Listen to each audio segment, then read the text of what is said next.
water cooler topic of the day is maybe our biggest challenge right now, and that is health. We all know the importance of having health. We're a healthy state. We, in fact, are one of the healthiest states in America. We also have the lowest cost health care in America here in Utah. That's about the 5th rated best quality of health care. We are very fortunate. We're blessed as a state to have a good health care system already in place.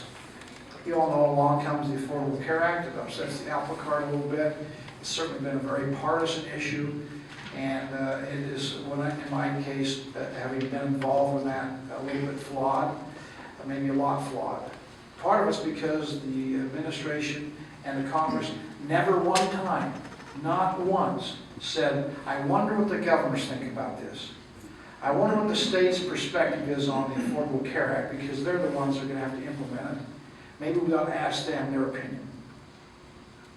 Now, I just came back here yesterday from a day in Washington, D.C., and spent some time with Senator Majority Leader Mitch McConnell and Speaker of the House, John Boehner. They've promised me a change.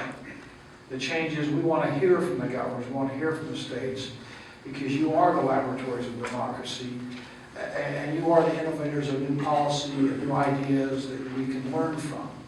And we've said, look, we want to be a partner with you. And we hearken back to the day, some of you remember, when Tommy Thompson was the governor of Wisconsin, Governor Engler of Michigan, Mike Leavitt here in Utah, and they worked on significant welfare reform that eventually Bill Clinton signed into office in the law that was passed by the Congress, but developed by the states.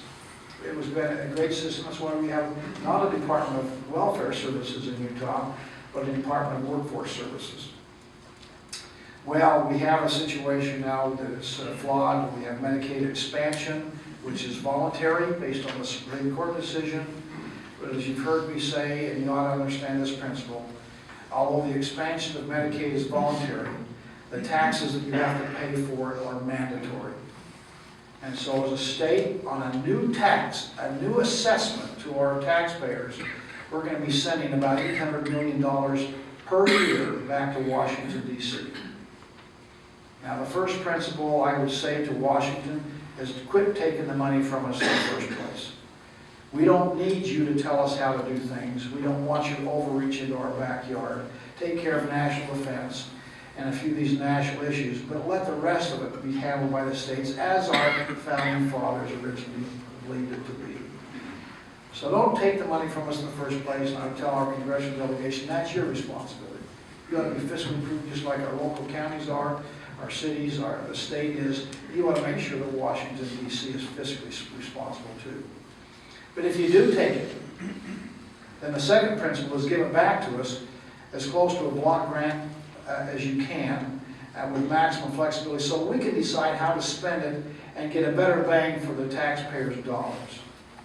It is a myth to think that somehow in our state that we're becoming more beholden on federal dollars. You hear that all the time. I've been concerned about it, so I asked Chris Cox right here in the front row, our Director of Office of Management and Budget. And I said, you know, is that true?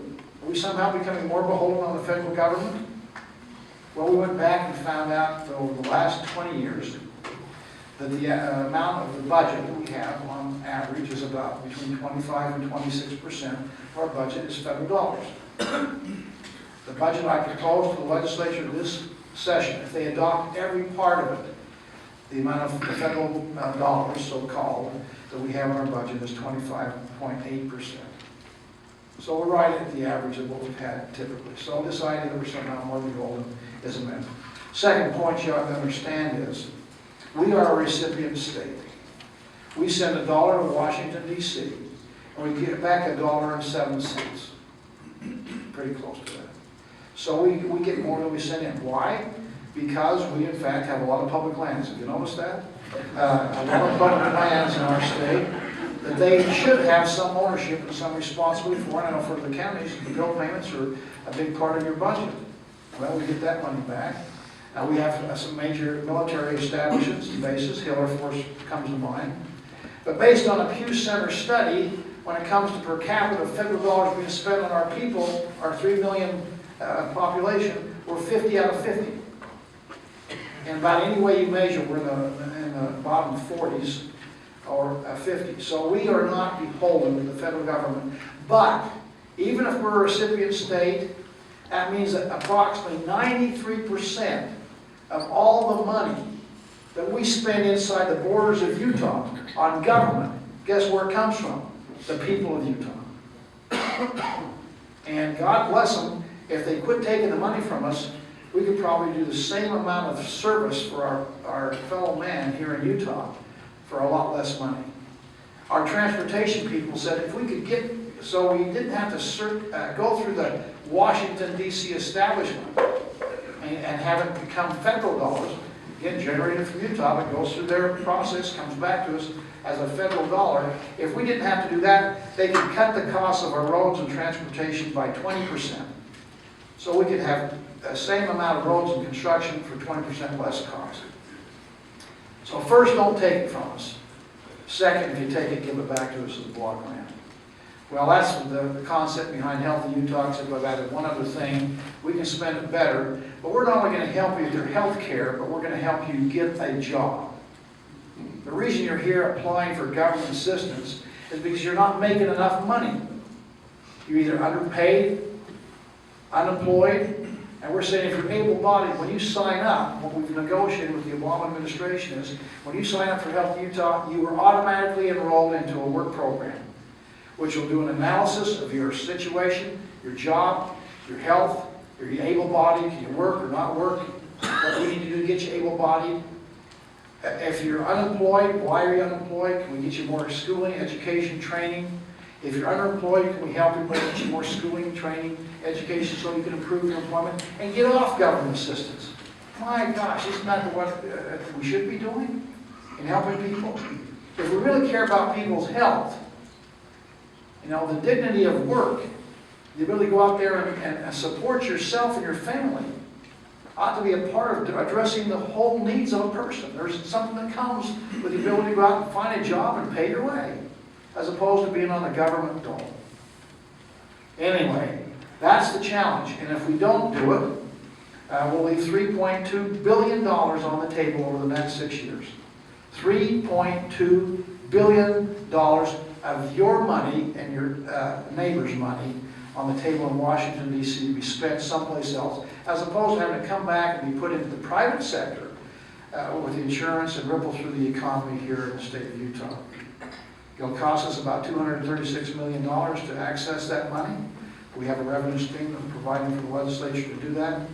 If they go with their alternative, which is medically frail, which it'll cost almost the same amount of money. Ours costs $236 million, theirs costs $200 million. They still draw down federal money, by the way, which is, you know, it's just a matter of principle. It's the same. You know, you draw, if it's bad to have federal money, you're willing to take $6 million, we're willing to take $3.2 billion. And you only address about 15,000 people, whereas the Healthy Utah program addresses 146,000. I mean, it's just kind of the common sense alternative to what's being proposed out there. We're putting stop gaps in place so that somehow the federal government changes the rules in the middle of the stream. You know, everybody that signs up recognizes this is a pilot program, and if there are modifications or changes, they have to sign in advance acknowledging that this program is a pilot program that could be modified or eliminated. So nobody's going in with their eyes less than wide open. Anyway, it obviously impacts you in the counties with your health requirements and health issues.